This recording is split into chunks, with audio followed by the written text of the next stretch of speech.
Имам триъгълник, имам квадрат, имам настъпен кръгоъгълник.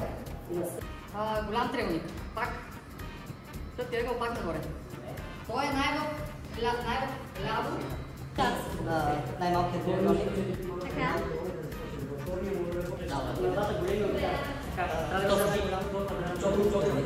Добре. Сега, на дясната страна на същия този на настъпения ъгъл, нали, се пада широка ъгъл.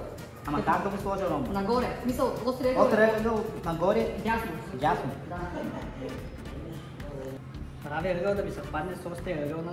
Прави ъгъл на малкия триъгълник. Е, тук бъркам. Чай. Триъгълниците бъркам. Големи триъгълници. Какво да ви да дясно? Оп! Триъгълник съм сложила с върха на ромба. Остър или правя ъгъл? Точно слагаш остър ъгъл.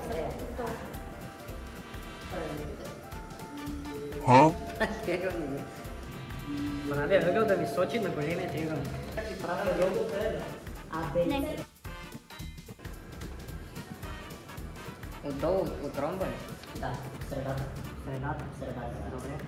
Прави ъгъл на този триъгълник. Да. Е наляво, да?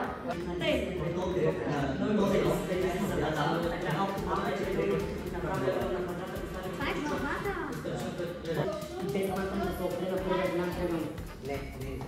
Аре, това не стана ли?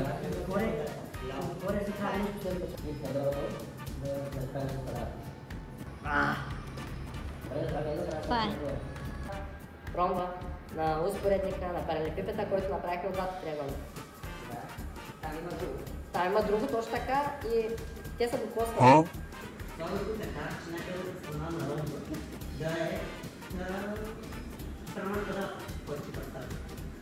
Единия.